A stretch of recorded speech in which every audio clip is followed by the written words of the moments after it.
Hi, how are y'all doing? Well, it is February and it's so cold that we're not going to be outside in the garden playing. We're going to be working inside the garden. And as you see, I have a little miniature garden going on here. I'm going to help you figure out how to take care of your plants in the wintertime. Wintertime is really cold on the outside, which means it's warm on the inside. But the plants have to deal with a few things. So I will teach you about how things like a ficus benjamina deals with the winter and what to look for in plants that look like they're not feeling good, but are they really okay? And I'm going to introduce you to my African violets and show you how to take care of them so that they will actually bloom and look better for you than mine look right now. So join us. Delmarva Gardens coming up next. Pack 14.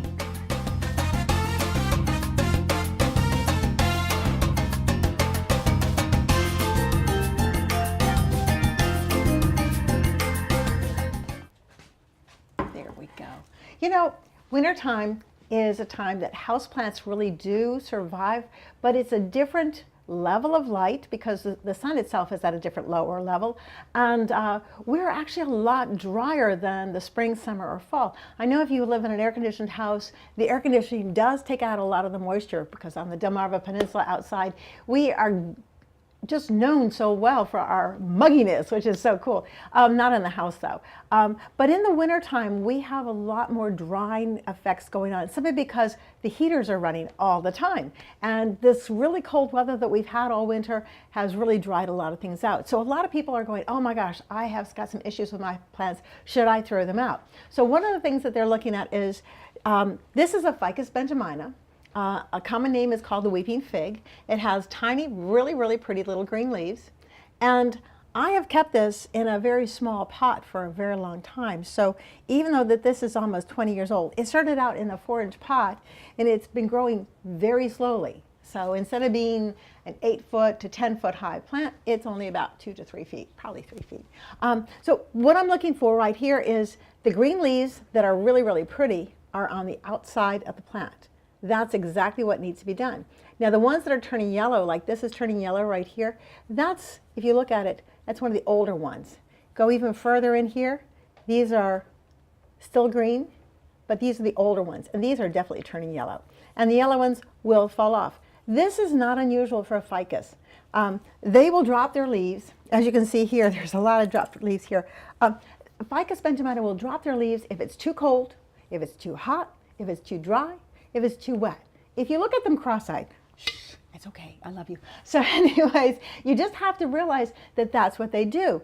Don't be alarmed because most of the leaves that are dropping are on the inside of the plant.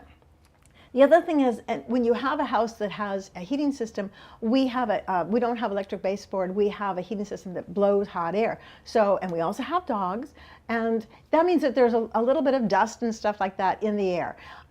So the dust gets on the leaves as well. Now I could spend a lot of time brushing these off or wiping these off, or I could do the plant one more favor. I'm going to put them in the sink. Now what I've done is I've gone ahead and put a catch basin in there. Now some people who are concerned about too much water can go ahead and put maybe some Reynolds wrap around here, but I don't think that's going to be a problem. I'm going to go ahead and use this, and hopefully this will work. And I'm going to turn it on so that it is lukewarm. There we go. And there we go. So I'm just going to go ahead and hose it down like this and try to get the whole thing. You want to do this in the sink or in the tub because obviously a lot of water drips and all that. But by doing this, you're washing out a lot of the dust that gathers. The ficus benjamina leaves are kind of on the waxy side, so they don't hold a lot of dust, but this does help a lot. And any time you have maybe the yellow leaves, sometimes I can get them too. Okay, I need to, there we go. It was getting a little bit warm. Probably didn't mind it at all. There we go. And then turn it off. So what I've done here is I've washed a lot of the stuff off. When I shake it like that, some of the other yellow leaves are going to come off. And again, that's not a problem. And the other thing I've done is I've added humidity to this plant. Yes, it got a little bit of water just by watering it. But for the most part, I've gone ahead and added humidity to the plant that it'll go ahead and keep for a while. Now I'm going to put it off to the side because I want to do something else. But I'm not going to dry it out. I'm going to let nature dry it out. There it goes. The other thing you want to do is anytime you water your plants, and in a sense this was watering the plant, this one actually has a small built-in saucer right here that's already full of water and some of these leaves that have fallen. And I have a plate underneath that too, just in case it overflows. But after about 5 or 10 minutes, really good idea to go ahead and tip the rest of the excess water out if that's still there. And the reason why you want to do that is you don't want to let it sit in water. One of the quickest ways to kill any kind of houseplant is to overwater it. Because if the water sits there too long, those roots will actually drown. I was so surprised when I was a kid. I thought that trees, when they breathe in the carbon dioxide and give off oxygen, I thought that was for us to breathe. I thought trees are so lovely. I love trees. They're giving us this wonderful oxygen. Not so much. They give off the oxygen so their roots can breathe. So that the leaves need the carbon dioxide. They take the carbon and get rid of the oxygen, and then the roots go, I need that oxygen. So if you have a plant that's sitting in water and it's not a water-loving plant, then you really do need to give it like 5-10 minutes and then dump the water out so that it's not sitting in water. Real important thing. So we'll go ahead and visually time that. You know, this is also a really good time of the year to go ahead and propagate some of your houseplants. I know, like the African violet, well, this one actually was a lot larger. You can see where the leaves had been. And then, you know, I'm a klutz, so I was moving it from one place to the other, and I dropped it. And when I dropped it, well, you can here's one that's busted also. Let me just pull it off right now. There we go. You know, your leaves fall off. That's not going to hurt the plant. What I'm going to do is just go ahead and keep it lightly watered, maybe a little bit of fertilizer, and try not to drop it again because you know, they don't do really well when they're bounced on their heads. When I buy African violets, though, these are one of my favorite plants because they are so easy to take care of. I try to make sure that they're not just the old-fashioned blue, which is the typical African violet. As a matter of fact, I don't think I have a single blue African violet in my house. I have a lot that have this burgundy color or pink. I'll share some with you guys when we go upstairs. But the other thing I do is I always try to make sure that the foliage is a little different. Now this foliage is the typical African violet flat leaf, and it's very, very fuzzy. And in terms of cleaning it, I actually have a soft brush, and I'll show that to you guys later on. But I want you to take a look see all the leaves here have just a very, very light icing outline of white. And so even when this is not in bloom, I think it looks really pretty. So it's just one of those things that I look for when I buy an African violet. Okay, when you get an African violet, and I have a bunch of different ones. Here's one that's got a little bit more white. This one's got even more white. These are all different varieties that I have. This one, if you look at it, it's got a little bit of pink in it. And I'll show you the mother plant. It's got a lot of pink in it. I like this one because instead of having the normal flat leaf, notice how the leaf is curved. It's all curly. So it's a little bit more foo-foo, which is fun. I mean, like when you look for African violets, you always look for something a little different. And then you become a collector like I am. Goodness, it's so nice that they are small because they would be all over my house and my husband would say, these are like tribbles. Anyways, we don't want to go there. When you do an African violet leaf cutting though, it doesn't start to grow from here and grow in, this doesn't turn into a plant. What this does is this provides the energy for a new plantlet to grow. So it's actually, instead of this growing and becoming a plant, it is going to grow a new baby plant. So what I'm going to do is take a clean container. This is a pot that I've had forever, but I've never used it before. So it's just a clay pot. And I like clay pots because they will breathe. And then potting soil, which I've gone ahead and brought inside so it's room temperature at least. And I've gone ahead and added enough water so that it's just about right. It comes apart a little bit, but I think it'll be fine. There we go. And I've added a little bit of compost, so I'm going to lightly put it in here. And remember, I'm not going to push it down, because if you do that, remember what happens, you squish all the air out. And then I'm going to take my clippers and do a clean cut, so it's a nice clean cut like that. And then I'm just going to stick this right here like that and lightly push it down. There we go. I'm going to put that over here and do the same one for a couple more. Now this potting mix already had a little bit of fertilizer in it, but I like to add a little bit of compost to it just because. Now this one here is a little bit softer, And see how it broke right there? I don't think I'm going to use that one, so that'll be compost. Let's go ahead and play with this one. This looks good. Push that one in and lightly press down. There we go. Now the reason why I'm putting these all together close by is plants are always leaking water from their leaves. So you could always think of the term as leaves are always leaky. And by having that leaky leaf situation, if I put plants close to each other, then they will be sharing moisture with each other. So here I have 3 plants together in a container. And if you look at the bottom of the container, there is a little bit of a hump, so they're all at a little bit of an angle. So when I water them, they will probably be just fine. I'm going to put all the leaves on the outside, and then all I have to do is water these in. So I'll go ahead and grab some water. I have some over here. Easy. Thank you very much. Perfect. And then you just add just a little bit to settle the water down, the soil down, I should say. There we go. And let me put this over here. See how that one popped up? So I'm going to go ahead and let the soil, there we go. The water is running right out of that one. Okay. And the water already ran out of that. Good. And this. So what I'm going to do is I'm just going to get rid of this excess right now and then put them right back in again. There we go. Now I have a little greenhouse upstairs. It's an ornamental greenhouse. It's more of a terrarium than a greenhouse. And I actually have a plant that is, for me, a real keepsake because it's the type of plant that you can pass along from generation to generation. It actually belonged to my mom, so of course I have to keep it going. Lord, I can never let one dry out or die. But anyway, so far it has done very, very well with me.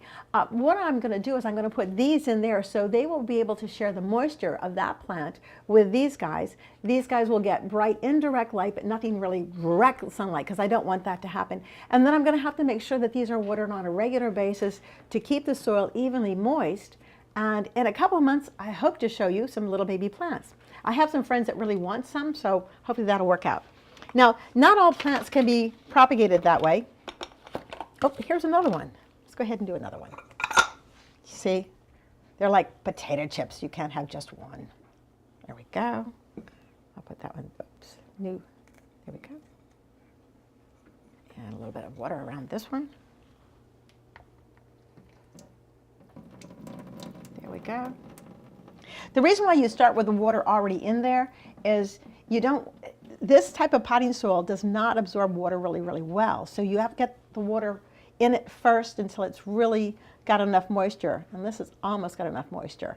And then when you add some more, it's a little bit easier on it. So I'm going to put that right in there. Okay, there's a different kind of plant that you can do cuttings of this time of year. And a lot of people will say, oh my gosh, she is just like tearing her plants apart. What in the world? But when you go ahead and take cuttings off of a plant like this one, or take cuttings off of this plant right here, which is a philodendron, what you're doing is you're asking the plant to grow. Anytime you prune something, you're saying, time to grow. So what I've done with this is I've gone ahead and just pruned it. As you can see, this is a monster plant. I mean, it can, if I let it down to the ground, it would be like Rapunzel, Rapunzel, let down your hair. And I just keep winding it around because it's so cool. But I really do need to go ahead one of these days and give it a really good haircut. So what I'm going to do with this one is you always have to know also which way is top. And with an African violet leaf, you can always tell which way is top. That's where the top is. With a vine, you want to make sure you know which way is up. This is down. And these guys are so easy. See, this already has little air roots right there. So it's going to be a plant in like no time. So what I'm going to do is I'm going to pinch off this leaf. Whenever you're looking to propagate something, you kind of think in mind that wherever a leaf is, a root can grow. I'm also going to go ahead and prune off. See how that's where the leaf was? I'm going to go ahead and prune that off right there. So now I have 2 places where I can have roots, here and here. I'm going to go ahead and fill a pot. This is, again, a nice, clean, new pot. Again, I'm not pushing it down. I'll go ahead and squish this on in. I think, yeah, this is a small enough pot. I think I'm going to have to do it that way. There we go. And I'm going to go ahead and cut this right here also and put this one in too. So I will have actually 2 plants in the same pot. There we go. And I'm just going to go ahead and water it in. And there goes the water. Yay. It's kind of interesting to see the water come out. Now, by having the two plants on either side, this way it'll go ahead and fill out much better. If I had a larger pot, I would probably have gone ahead and used 4. So there you are. I've gone ahead and made new plants. Now this guy right here, these are going to be the plant. All they have to do now is get those roots to grow, and it is going to be the plant. I'm going to have to trim it and get it nice and bushy, and it'll eventually look like this. But these guys are going to be little teeny plantlets, and they're going to be smaller. So let's go ahead on upstairs, and I'll show you my rest of my African violets. Okay, so this is the terrarium I was talking about. It's freestanding. I have it away from the window so that the philodendron here gets most of the morning light, but these guys, these new babies, will go ahead and be actually shaded by this guy. So I'm going to go ahead and put these on in. There we go. So they're going to get the bright, bright indirect light there. But the other neat thing is I can go ahead and put the top on. There we go. And the glass cover is going to act as a little miniature greenhouse, keeping the moisture there without allowing too much light to burn them. African violet leaves do not like to be in direct sunlight. It actually causes them to be sunburned. So this is going to be great, and in a couple of months, now this is not like overnight, so it's going to take a couple of months for those to develop new little plantlets, and then I'll have to separate them and put them in new pots. So in a couple of months, I'm going to share that with you guys. Now right in front of the window, I do have some plants that thoroughly, thoroughly love it. So this is a variety of the Aglaumenia. Sometimes this is called a cast iron plant. This one I love because, well, you know me, I love green, but I like it with a little bit of a different pizzazz. So this leaf is bordered with bright red. And what I think is pretty cool is the growers were very smart. They put the plant in a red pot so that you always have the bright color pop of that. Now when I water this again, I have to be really careful not to let it sit in too much water. And it's very, very easy to do that because when you look at it, the pot is sitting right in here. So I water it and after about 10 minutes, then I check it to make sure. Now I have a couple other plants that absolutely love full sun. This one right here is a gift from one of my master gardeners. This is actually ginger. So if you look here, you can see the ginger root, and here's the new leaves coming up. It's going to come up too. And these guys came up. So these are going to go toward the sun, and every day I have to turn it. So you can tell which direction it was in. It was in this direction this morning, and I said, okay, it needs to be turned. And by turning it, it's going to keep it a little bit more even. Behind the ginger plant, I have a succulent, and succulents are just so easy to grow. You don't need to worry about watering them too much. As a matter of fact, overwatering is the easiest way to kill these guys. But a friend of mine had it, and she was moving, and she said, can I just give it to you? I said, sure. So like I say, I always end up with little plants. And I water this maybe once a month, whereas everybody else gets watered once a week. Let me show you my African violets. Come on.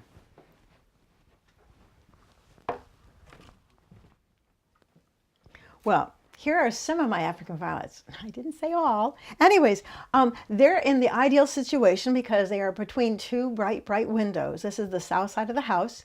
And of course, it's very, very warm and it bleaches everything out. But by having them between the two windows, they get all the bright indirect light. Now, sometimes they get a little bit of late afternoon light, but usually they're far enough outside of the window so it's not a problem.